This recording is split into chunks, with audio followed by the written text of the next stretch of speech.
si je pouvais pas vraiment vous montrer les flops de l'année 2014 parce que je les ai tous, ou pratiquement tous, revendus, retroqués ou refilés à quelqu'un parce que j'en voulais pas dans ma bibliothèque, au contraire, les tops, je les garde précieusement et voilà ce que ça donne. Vous allez le voir, dans ce top, il y a quand même pas mal de littérature imaginaire et pas mal de BD et d'albums, mais en même temps, c'est ce que j'ai le plus lu en 2014.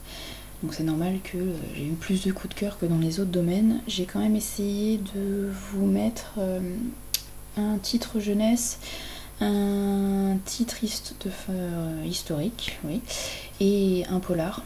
C'est, disons, les titres que j'ai les préférés dans ces genres respectifs. C'est pas forcément d'énormes coups de cœur, mais j'avais quand même envie de vous les présenter puisque ça a été des lectures assez marquantes et les meilleures dans leur domaine. Alors j'ai lu pas mal de polars cette année, mine de rien, c'était un de mes objectifs depuis quelques années, lire plus de thrillers, de polars, et là j'ai quand même tenu ma résolution, donc je suis assez contente. J'ai lu pas mal d'Agatha Christie notamment, et celui que j'ai préféré, c'est Le meurtre de Roger Ackroyd, que je n'avais encore jamais lu et qui m'a beaucoup surprise.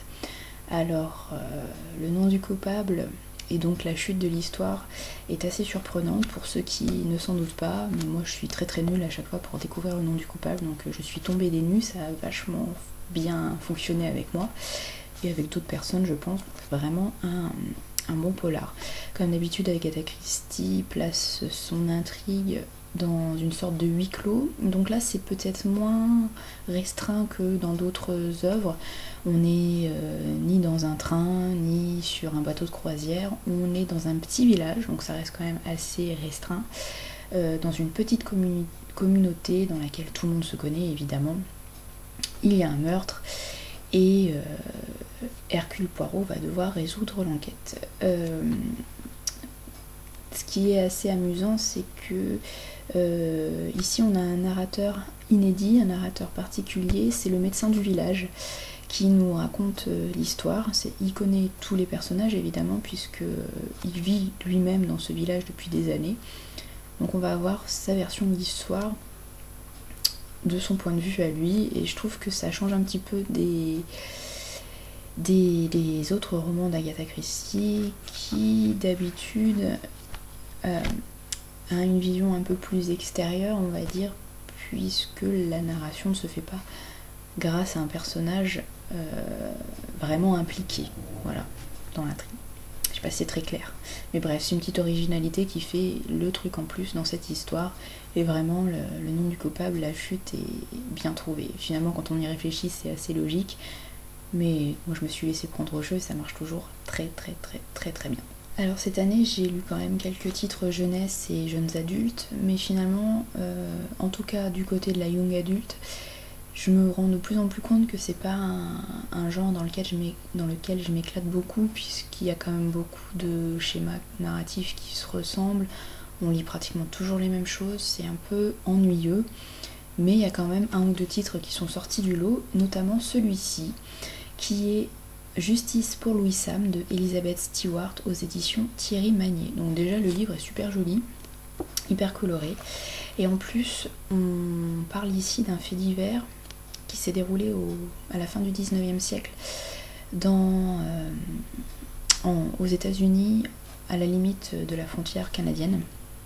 Et donc ce fait divers, c'est qu'il y a un meurtre dans la communauté blanche du coin, et évidemment un jeune indien natif est vu dans le coin au moment de ce meurtre, et donc forcément, vu qu'il est indien, c'est forcément lui le coupable. Donc ce qui est intéressant en fait, c'est que la narration est faite par un jeune homme de la communauté blanche qui au début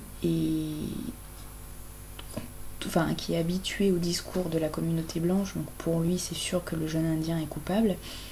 Et puis au fil des heures, au fil des jours, il va commencer à se poser des questions et il va se rendre compte que finalement ça va peut-être un petit peu plus loin que ça, que Louis Sam est peut-être innocent et qu'il a été lynché à tort.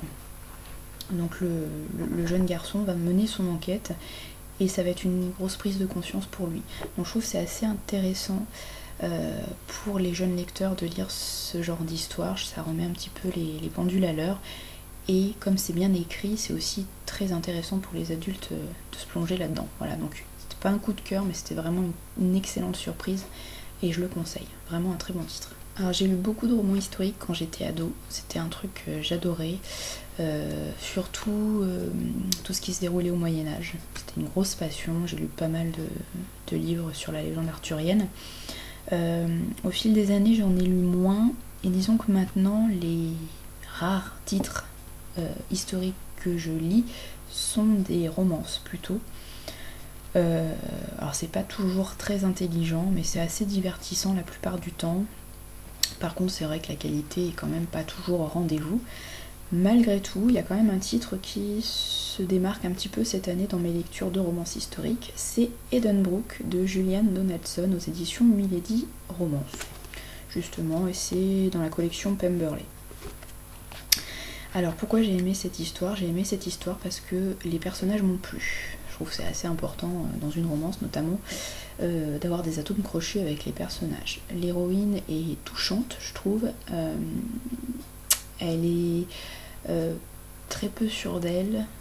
Elle est assez naïve, il y a un peu de mélancolie en elle, mais en même temps, l'auteur exagère pas trop non plus dans le pathos, hein, on la plaint pas trop non plus. On s'identifie à elle. Je trouve que c'est vraiment une héroïne agréable à suivre.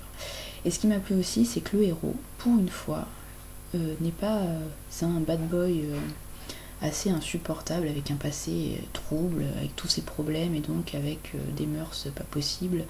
C'est pas un type violent, macho, tout ça, non. C'est un type normal, plutôt bien dans ses baskets, plutôt sympa. Évidemment, bon, là il est riche, hein, forcément. Il est beau, évidemment, mais oui, c'est un type normal, c'est un type sympa, il a de la répartie. Quand j'ai fait ma chronique écrite, je l'ai un petit peu comparé à un Monsieur Bingley dans Orgueil et Préjugés, mais avec plus de répartie. Et en fait, je trouve que ça le décrit assez bien. Voilà, c'est un type sympa, c'est un type bien, avec un petit peu de répartie, il est un petit peu fun. Voilà, et j'aime bien ce genre de héros-là, ça change du type torturé, mystérieux, un peu grognon, un peu ours, mais finalement au cœur d'or, c'est bon, il y en a un petit peu marre. Enfin, moi perso, ça m'énerve. J'aime bien avoir des types voilà, bien dans leur basket, sympas, mais pas non plus ennuyeux. Et pour le coup, le héros ici est tout ça, et donc il m'a plu. Et donc j'ai cru en la romance. Je l'ai lu en quelques heures, ça m'a fait passer un très bon moment. C'est pas un coup de cœur, mais dans le tas de romances historiques que j'ai pu lire, celle-ci se place vraiment très bien. Alors comme vous le savez, la littérature imaginaire c'est un petit peu ce que je lis le plus depuis quelques années. C'est vraiment le genre que je préfère, dans lequel je m'éclate le plus. Donc forcément, c'est le genre dans lequel j'ai eu plus de coups de cœur. Cette année, j'ai vraiment fait des superbes découvertes, notamment des relectures. Et j'ai sélectionné 5 vraies belles lectures faites en 2014. Certaines sont vraiment d'énormes coups de cœur, c'est une évidence. D'autres sont aussi des coups de cœur un peu moindres, mais je les ai surtout sélectionnés parce qu'ils sont peut-être moins connus, mais qu'ils valent vraiment le détour et que j'ai envie que vous ayez la curiosité d'aller voir ce que ça peut donner. Voilà, donc 5 livres en imaginaire et je commence tout de suite à vous les présenter. Donc le premier énorme coup de cœur renouvelé de cette année 2014, et pour ma relecture des Dames à la licorne de Barjavel et Olenka de Vere. Là c'est la première édition aux presses de la Cité. Depuis il a été réédité pas mal de fois, notamment chez Pocket je crois, et il a hérité d'une nouvelle couverture absolument immonde chez Pocket qui n'est pas du tout représentative de l'histoire, mais de toute façon ce roman et la plupart des titres de René Barjavel malheureusement n'ont jamais eu de magnifiques couvertures, et des couvertures qui ne sont pas du tout représentatives de la richesse et de la beauté des œuvres. Et c'est vrai que les Dames à la licorne, soit on a des photos dignes d'un très mauvais harlequin, je pense à ce couple sur une couverture poche voilà, qui est enlacée comme ça devant une ruine, je sais pas quoi, ou un visage de jeune femme imprimé un peu en arrière-plan, voilà, enfin bon, c'est kitsch à mort, c'est très très moche, alors que ce livre-là, je crois que c'est vraiment mon livre préféré. J'ai dû le relire 5 ou 6 fois, et je m'en lasse pas, et plus les années passent, plus vraiment c'est le livre voilà, qui me correspond, mon livre préféré. Je l'aime d'amour, ce livre, et c'est toujours un plaisir de le relire. Ce qui est super en fait, c'est Barjavel est mort en 85 je crois, donc j'étais pas née. Donc évidemment j'aurais jamais de dédicace, je pourrais jamais aller le rencontrer en salon malheureusement, j'aurais adoré pouvoir discuter avec lui, mais j'ai eu la magnifique surprise il y a quelques années de trouver ce roman, donc mon préféré, dédicacé à une certaine Françoise, mais bon il est quand même dédicacé des mains de Barjavel, donc c'est vraiment mon bien le plus précieux. Alors les Dames à la licorne, ça parle de quoi? Ça parle de 5 sœurs au 19e siècle qui vivent en Irlande, et ces 5 sœurs vont avoir toutes un destin différent.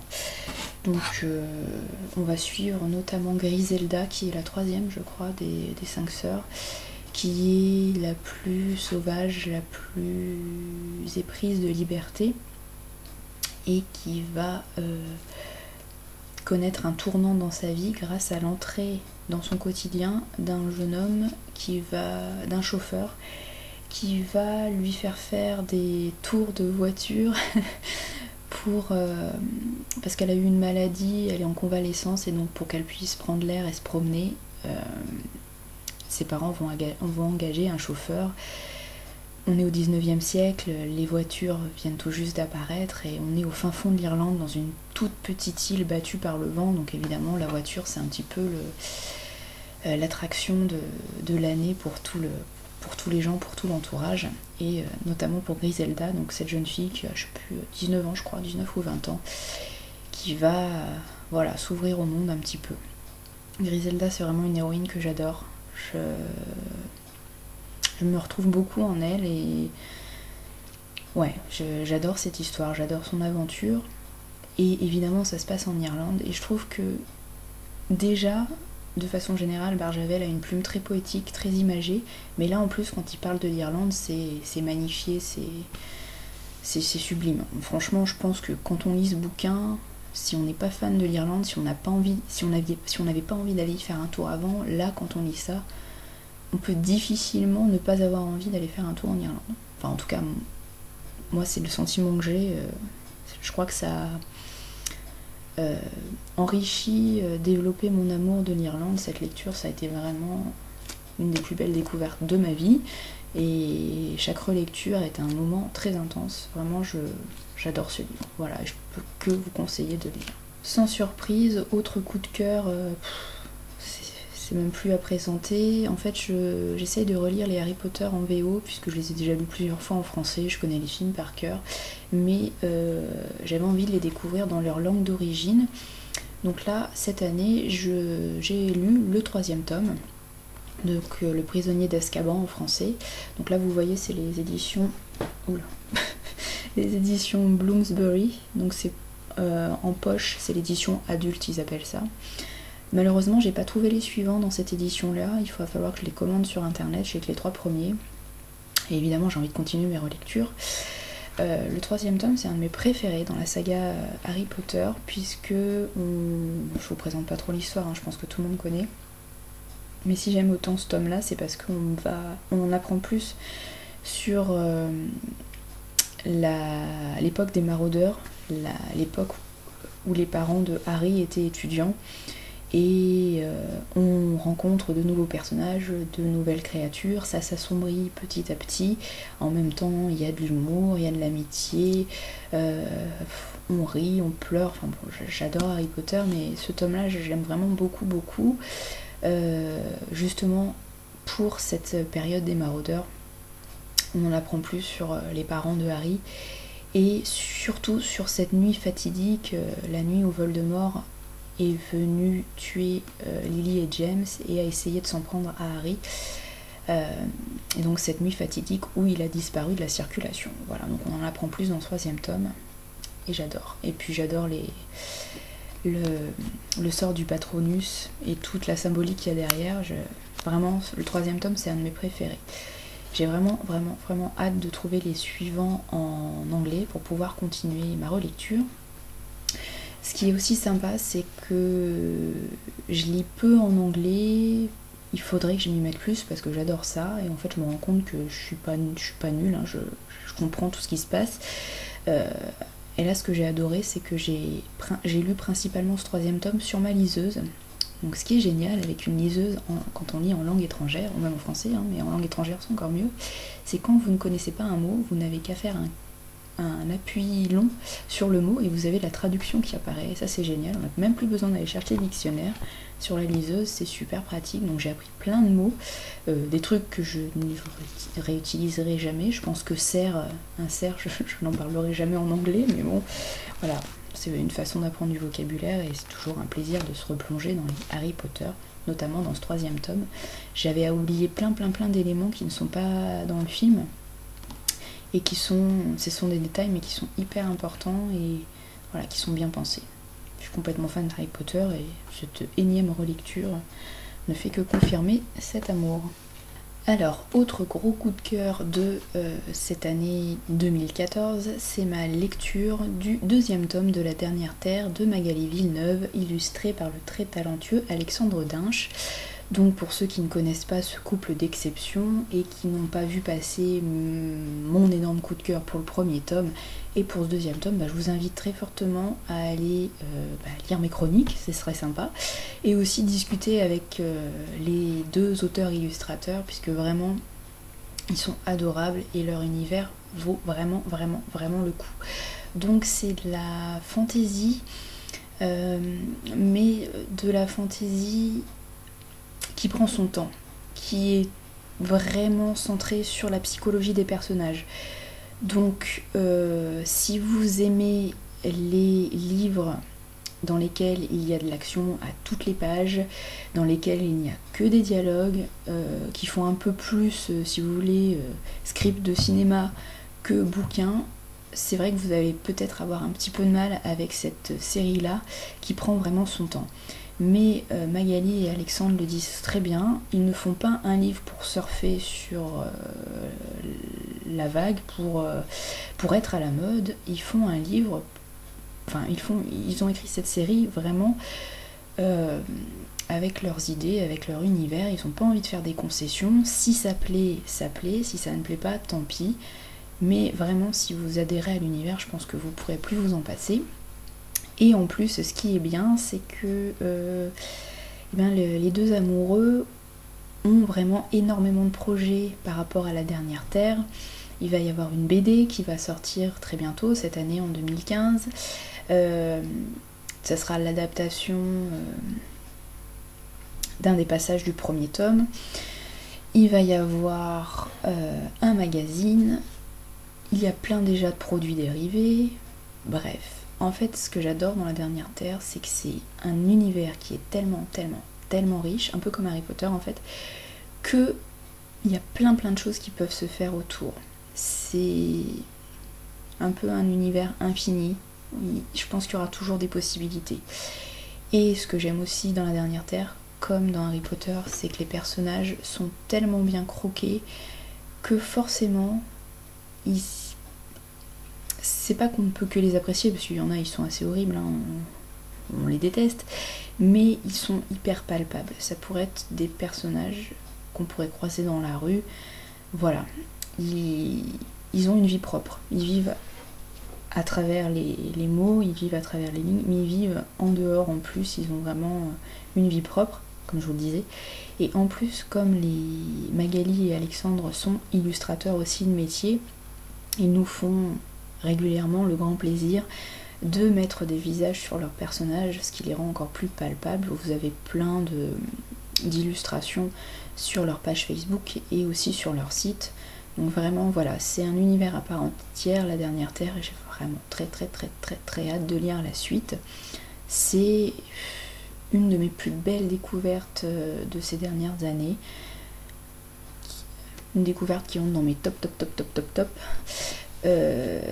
Et ouais, une découverte littéraire vraiment magnifique, mais aussi humainement une rencontre que je n'oublierai pas et qui compte beaucoup pour moi dans ma vie de lectrice. Je vous invite d'ailleurs à faire la rencontre d'Alexandre et Magali si vous avez l'occasion de les croiser, ça vaut vraiment le coup. Pour ceux qui n'ont pas eu la chance d'acheter et de lire ces 2 premiers tomes aux éditions HSN, sachez que les 2 auteurs ont quitté la maison mais sont en train de peaufiner une version numérique qui reprendra ces 2 premiers tomes en un seul, avec plein d'illustrations et plein de choses ajoutées. Voilà, donc ça devrait arriver en 2015, jetez un œil si ça vous intéresse. Alors je termine ce top imaginaire par 2 romans qui sont moins médiatisés, mais pourtant qui valent le coup et que je vous invite très fortement à aller voir.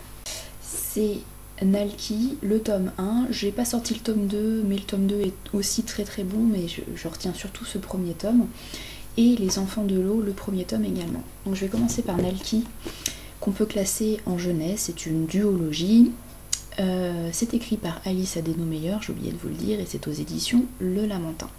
Donc ce que j'ai vraiment beaucoup aimé dans Nalki, c'est l'émotion que j'ai ressentie à la lecture de ce livre.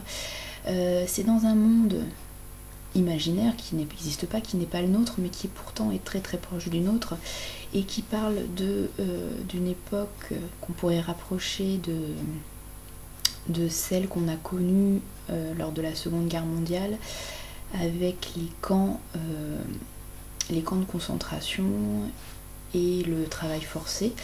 Donc là en fait, si vous voulez, Nalki c'est un jeune héros musicien qui est kidnappé avec sa jeune sœur et qui est envoyé dans un camp de redressement, puisque lui et sa sœur ont eu la malchance de naître,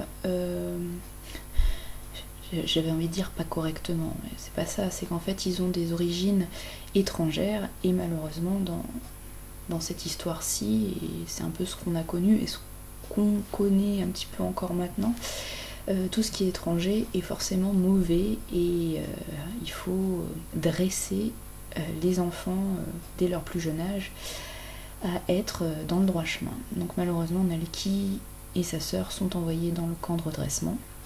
Ils vont connaître des jours assez difficiles dans ce camp-là. Ce qui va sauver les 2 enfants, c'est qu'ils sont musiciens et qu'ils sont très bons dans leur domaine. Nalki joue du violon notamment. Et en fait, il va entrer dans l'orchestre du camp, il va devenir violoniste soliste, et ça va le mettre dans une position assez compliquée. Il va se poser plein de questions. Il se rend compte en fait que en jouant dans ce camp, en jouant de la musique pour l'ennemi, il devient peut-être un petit peu un traître pour sa patrie, pour ses origines. Et il se pose plein de questions. Alors, est-ce qu'il doit continuer à jouer dans ce camp, à jouer de la musique pour son ennemi, tout ça pour avoir une vie plus agréable, une vie plus facile, à ne plus être battu, à manger à sa faim, etc. Ou est-ce qu'il doit complètement arrêter, retrouver donc ces conditions assez difficiles dans le camp, les brimades, tout ça, mais en même temps, il serait plus tranquille moralement, il aurait moins l'impression d'être un traître.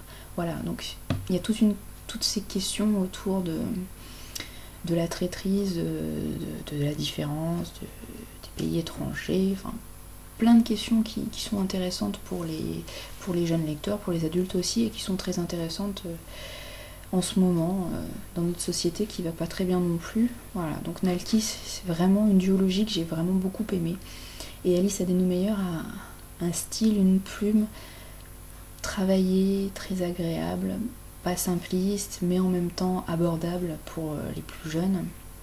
Vraiment c'est une très très belle surprise, une très belle découverte.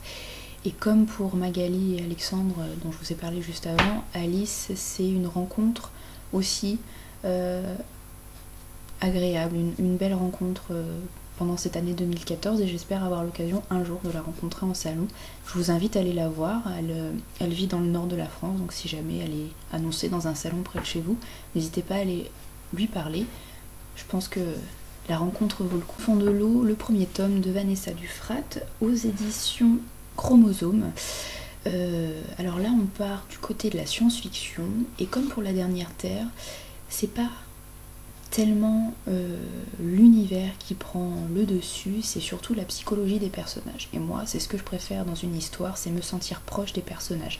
Alors je dis pas forcément les apprécier, je peux les détester, mais ce que j'aime, c'est que les personnages soient tellement bien décrits, soient tellement bien croqués, qu'ils en deviennent palpables, qu'ils pourraient être des vraies personnes, des personnes qu'on pourrait rencontrer dans la rue. Et c'est ce qui se passe avec les personnages des Enfants de l'eau. Je dois vous prévenir qu'il y a des scènes, des passages qui sont assez durs quand même. C'est pas édulcoré. L'auteur fait souffrir ses personnages. Il y en a certains qu'on déteste vraiment et qu'on a envie d'aller assassiner en entrant dans le bouquin parce que ils sont vraiment assez horribles, mais justement on vit le livre, on vit l'intrigue à fond, ça c'est sûr. Il y a plein de mystères, plein de questions qui demeurent, qui se multiplient, on a quelques réponses et en même temps à la fin on a encore plus de questions et on a envie de lire la suite. Voilà, pour les personnages, franchement, c'est une histoire qui vaut le coup. J'ai le deuxième tome depuis quelques mois maintenant dans ma bibliothèque, il faut absolument que je le lise. C'est une série qui vaut le coup, qui est pas assez connue à mon goût, qui en ce moment même est en e-book à 1,99€ sur Amazon. Je vous mettrai le lien en description de la vidéo, donc n'hésitez pas à aller l'acheter. Vraiment, ça vaut le coup. C'est différent, c'est original, c'est bien écrit, c'est prenant. C'est une belle surprise de 2014. Pour terminer cette longue vidéo, je voudrais vous parler de 5 ouvrages qui entrent aussi dans mon top 2014, 2 BD et 3 albums pour enfants. Il y en a eu plus qui ont été des coups de cœur cette année, mais j'ai sélectionné ceux-là puisque je ne pouvais pas vous parler de tous malheureusement. Donc la première BD dont je voudrais vous parler, je ne peux pas vous la montrer puisque ça a été un emprunt à la bibliothèque. Il s'agit des 3 tomes du canon graphique aux éditions Télémac. Donc en fait le concept de ces 3 énormes volumes qui valent 40€ pratiquement l'un, c'est de reprendre les grands classiques de la littérature mondiale, de l'Antiquité au XXIe siècle, de prendre quelques extraits des œuvres et de les illustrer soit en bande dessinée, soit sur une seule planche en pleine page. Voilà, de mettre des images sur les mots de la littérature classique, de l'Antiquité à nos jours. Donc le volume que j'ai préféré, c'est le deuxième, qui est consacré à la littérature du 19e siècle, parce que c'est évidemment le siècle littéraire qui me parle le plus, avec Jane Austen, les Sœurs Brontë, voilà, la littérature anglaise, la littérature russe, même la littérature française du 19e me plaît. Et puis c'est aussi visuellement finalement celui que j'ai trouvé le plus beau, le plus proche de mes goûts.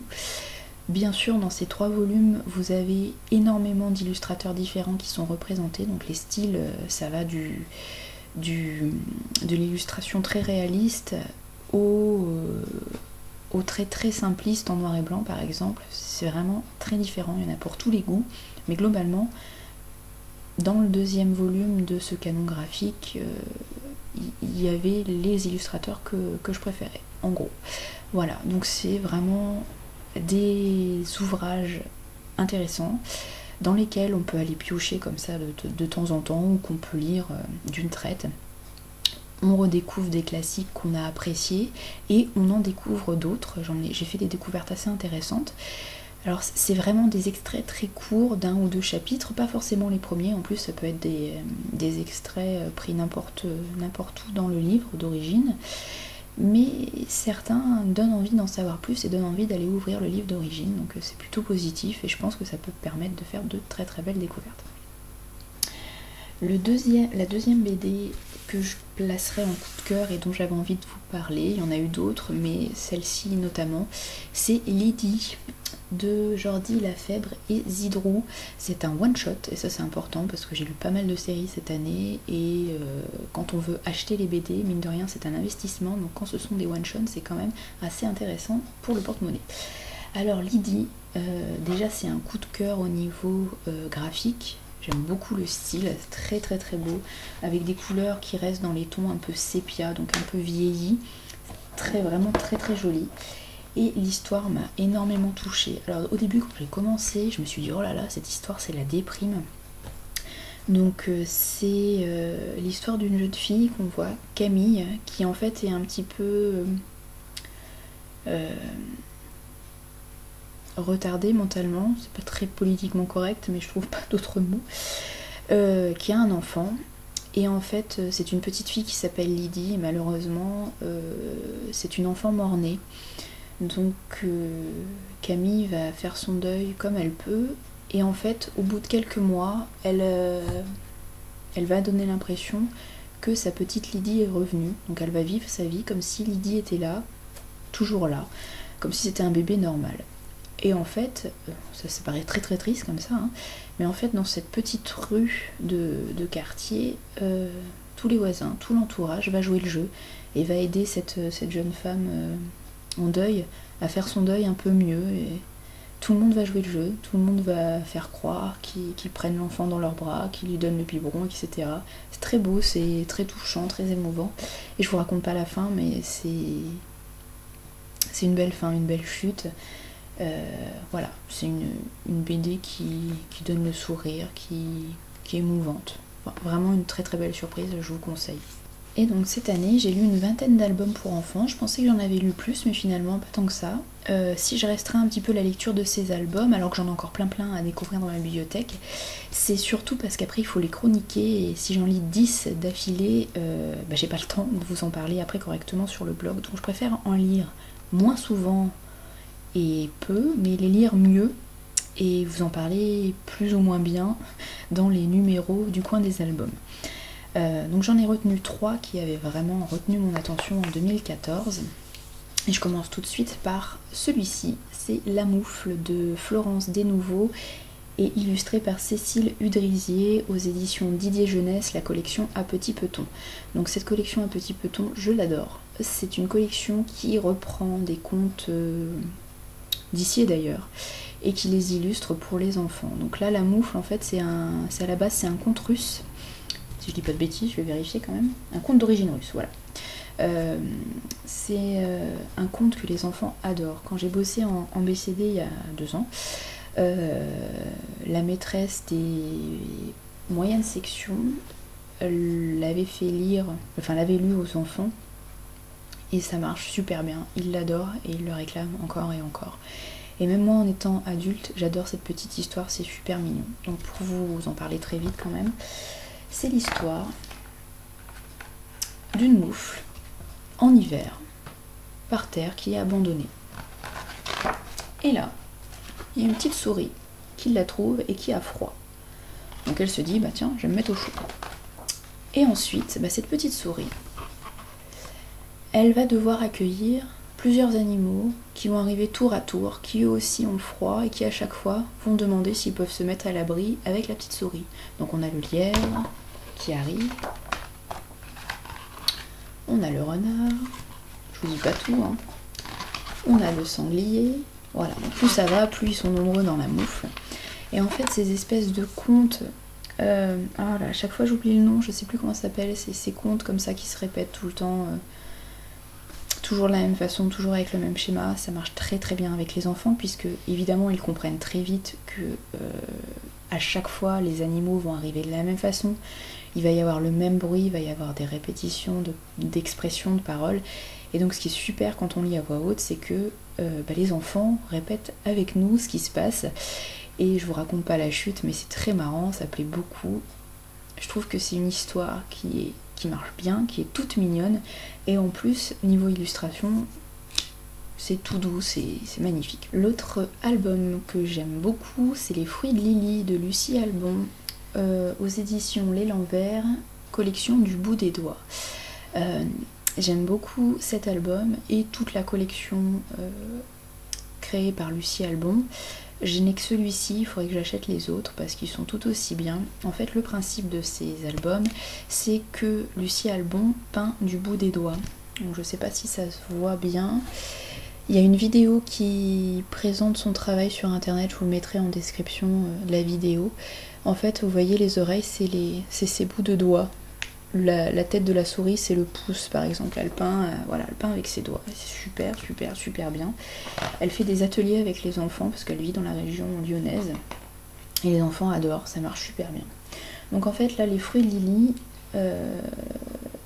il n'y a pas vraiment d'histoire, c'est les petites souris, Lily et son ami Henri, qui vont aller cueillir des fruits pour faire des confitures. Donc en fait, au fil des pages, on découvre les différents fruits. Donc là, on commence par la poire. Et ce qui est aussi intéressant pour les petits et pour les grands, hein, parce que moi aussi, ça m'intéresse, c'est de savoir quand on peut déguster ces fruits-là. Donc par exemple, la poire, dégustation d'août à février, de septembre à avril. Donc ça, c'est plutôt pas mal. C'est amusant, mais c'est aussi instructif pour les petits. On voit plein de fruits différents. Je vous montre pas toutes les images, mais voilà, je trouve que c'est une idée brillante, c'est super. Et à la fin, ce qui est bien, c'est qu'on a une petite explication. Si vous voulez dessiner aussi les fruits ou faire dessiner à vos enfants, vous avez l'explication à la fin. Dernier album, et il est énorme, mais je tenais absolument à vous le présenter. Pas forcément pour le fond, pour l'histoire, mais plutôt pour la forme. Je voulais absolument dans ce top parler d'un illustrateur que je trouve hyper talentueux, notamment lorsqu'il s'agit d'albums pour enfants, c'est Jérémy Fleury, qui a donc illustré ce Dracula, qui a illustré plein d'autres livres, des titres notamment assez connus. Si vous suivez un petit peu la littérature jeunesse, dernièrement il est à l'origine de la couverture du livre jeunesse de Cassandra O'Donnell qui s'appelle Malenfer. Voilà, ça peut un petit peu vous situer.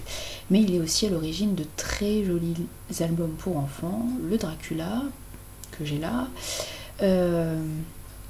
et d'autres que j'ai lus cette année ou que j'ai acheté cette année, mais je pouvais pas tous vous les montrer. Je me suis surtout concentrée sur le Dracula parce que c'est vrai qu'il a un format superbe. Et puis les illustrations, je vous avais déjà montré un petit peu dans d'autres vidéos, mais c'est absolument magnifique. Donc là c'est une version abrégée du Dracula pour les enfants, un petit peu édulcorée. Donc c'est vrai que niveau texte c'est peut-être pas forcément ce que je retiendrai, mais par contre oui, niveau illustration c'est quand même sublime. Voilà, donc, un album pour petits et grands, mais je pense que les grands se feront aussi vraiment très plaisir avec les images. J'ai oublié de vous dire que c'était aux éditions Ozu et que la personne qui s'est occupée de faire la réécriture un petit peu du texte de Bram Stoker, c'est Dominique Marion. Voilà, pour si jamais vous voulez le trouver, c'est quand même plus simple d'avoir toutes les informations. Je m'arrête là pour les tops 2014, il y en a déjà pas mal. Je ne sais pas quand je reviendrai pour une nouvelle vidéo. J'espère que la prochaine fois je serai dans un nouvel appartement avec un cadre visuel plus sympa et avec un calme auditif très paisible et très calme. Je vous tiens au courant, si vous suivez les aventures sur Facebook ou même sur le blog, vous le saurez très très vite. En tout cas, s'il y a des Lyonnais dans le coin qui ont vent d'un T1 bis ou d'un T2 sur la ligne D du métro, pas trop cher, faites-moi signe parce que vraiment je cherche à déménager très très très très très très vite. Voilà, donc je vous souhaite une très bonne future semaine. Je ne sais donc pas quand je reviendrai, j'espère très vite. Je n'abandonne pas les vidéos en 2015 malgré ce que j'avais pu dire lorsque j'ai fait mon bilan de 2014. J'avais des doutes par rapport à ces vidéos, mais en fait j'aime bien les tourner et puis bah tant pis si visuellement c'est pas de super qualité, tant pis si je sais pas faire des montages de fou, de toute façon j'ai pas le temps, tant pis si mes vidéos sont hyper longues, si je suis pas très dynamique. Je m'en fiche, je me fais plaisir, il y a des gens qui apprécient ce que je fais, donc c'est le principal. Voilà, donc tant que j'ai envie de continuer, bah, je continuerai. Peut-être que cette année, quand j'aurai déménagé, je m'achèterai un nouvel ordinateur puisque le mien est en train de me lâcher complètement. Donc j'espère que sur ce prochain ordinateur, il y aura un logiciel de montage un peu plus performant, ou en tout cas que je pourrai en télécharger des plus lourds et que je pourrais m'amuser un petit peu à faire des montages si j'ai le temps. Voilà, peut-être que d'ici quelques mois j'aurai quelques sous, il me restera quelques sous de côté après mon déménagement pour peut-être m'acheter un appareil photo un peu avec quelques performances, notamment pour faire des vidéos, je ne sais pas. En tout cas, c'est vrai que j'aimerais bien quand même améliorer un petit peu ces vidéos niveau matériel. Alors, je vous promets pas vraiment de faire des trucs très professionnels comme certains booktubeurs peuvent le faire. Ils sont vraiment très très doués dans leur domaine et j'arriverai jamais à leur cheville, et de toute façon j'ai pas le temps et pas forcément envie de faire un truc hyper pro et hyper voilà, j'ai envie que ça reste un petit peu naturel, mais quand même si je pouvais améliorer et le son et l'image grâce à un matériel un petit peu plus performant, je vais essayer. En tout cas je vais essayer d'y penser cette année, je vous promets rien, mais j'aimerais bien quand même. Voilà, cette fois j'arrête définitivement, je m'en vais, j'arrête de vous dire au revoir pour vous, pour continuer après. Je vous souhaite une bonne semaine, de bonnes lectures, et à un de ces jours avec un point lecture normalement.